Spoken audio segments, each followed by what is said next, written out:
بسم اللہ الرحمن الرحیم۔ روحانی اسکالر شاہ حسین چینل سننے والوں کو شاہ حسین کی طرف سے السلام علیکم۔ معزز سامعین کرام، آج ہم آپ کو اس ویڈیو میں آوارہ کتوں سے اور خونخوار کتوں کے حملوں سے بچنے کے لیے ایک نہیں دو تین چار عمل بتائیں گے۔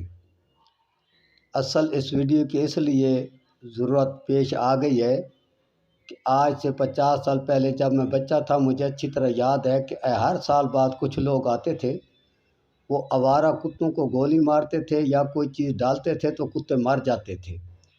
لیکن ابھی 10-15 سال ہو گئے ہیں، شاید وہ کتے مارنے والے بیچارے کہیں مر گئے ہیں، تو آوارہ کتے بازار میں ہم دیکھتے ہیں بہت انتہائی زیادہ ہو گئے ہیں، اور اگاہے بگاہے یہ بھی خبر سننے دیکھنے میں آتی رہتی ہے کہ کتوں نے کسی انسان کو دبوچ لیا یا کاٹ لیا۔ انتہائی افسوسناک واقعات بھی بعض اوقات سننے میں آئے ہیں، تو اس لیے مناسب سمجھا کہ کتوں سے بچاؤ کے لیے ویڈیو پیش کی جائے۔ تو ویڈیو کو آگے سننے سے پہلے ہمارے چینل کو سبسکرائب کر لیں، ویڈیو کو لائک اور شیئر کیا کریں، اور کمنٹ میں اپنی رائے سے ضرور آگاہ کیا کریں۔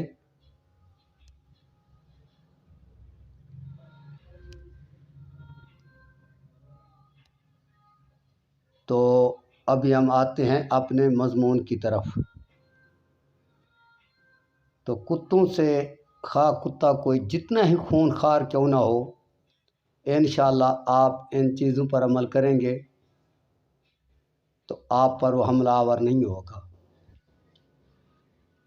ہم نے کیونکہ پوری زندگی اصول علم میں گزاری، تجربات میں گزاری، تحقیقات میں گزاری، روحانی علوم کے متعلق، مختلف علوم کے متعلق، تو اس کی روشنی میں ہم آپ کو بتا رہے ہیں۔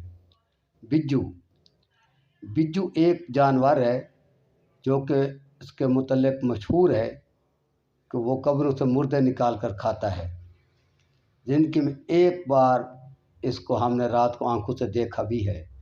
یہ جب چلتا ہے تو اس کے جوڑوں سے ایسی آواز آتی ہے کہ جیسے کوئی چیز زیور وغیرہ یا کوئی لوہا ایک دوسرے کے اوپر لگتا ہے، ٹھک ٹھک کرتا ہے۔ آواز بہت زور کی نہیں ہوتی، لیکن چند قدم تک، بلکہ 25-30 فٹ تک وہ آواز سنائی دیتی ہے۔ تو بجو کی زبان لے کر سائے میں خشک کر کے اگر کوئی آدمی کپڑے میں باندھ کر بطور تویز اپنے پاس رکھے تو کوئی بھی کتا اس پر حملہ آور نہیں ہوگا۔ یہاں میں ایک وضاحت کر دوں کہ جہاں انسان کی صحت کا تعلق آتا ہے، انسان کی حفاظت کا تعلق آتا ہے، وہاں یا کسی انسان کی انتہائی مجبوری کا تعلق آتا ہے، تو وہاں پر جو ہے ان چیزوں کا اطلاق شریعت سے یا اسلام سے یا کسی دین سے نہیں ہوتا۔ سمجھ آیا؟ کیونکہ مجبوری ایک ایسی چیز ہے جس میں ہر کوئی بھی فعل مجبوراً جو ہے وہ جائز ہو جاتا ہے۔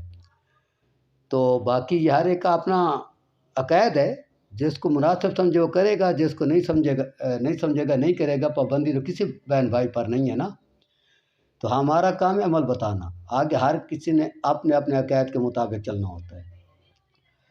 تو دوسری چیز، یہ جو کتا بولا ہو جاتا ہے، جس کو عام طور ہم ہلکا کتا کہتے ہیں، جو ہوش آواز کھو جاتا ہے اور بھاگتا ہے بس بھاگتا ہے، وہ کتا جب مر جاتا ہے تو اس کے دانت لے کر اگر کوئی 2-3 تہہ کپڑے کے اندر لپیٹ کر اپنے پاس رکھے ہمیشہ مستقل، تو کوئی کتا اس کے نزدیک نہیں آئے گا، خواہ کو جتنا خونخوار کیوں نہیں ہے، نہ اس کے نزدیک آئے گا نہ اس کو کاٹے گا۔ تو آگے ہم آپ کو ان 2 عمل کے علاوہ تیسرا عمل یہ بھی ہے کہ لومڑی ایک مشہور و معروف عام جانور ہے جس کو ہمارے معاشرے کا ہر فرد پہچانتا اور جانتا ہے۔ اگر لومڑی کی زبان سائے میں خشک کر کے اور اس کو سائے میں خشک کر کے اس کو کسی کپڑے کی ایک تہہ میں لپیٹ کر کے اپنے پاس رکھے مستقل، اس پر بھی کوئی کتا حملہ آور نہیں ہوگا۔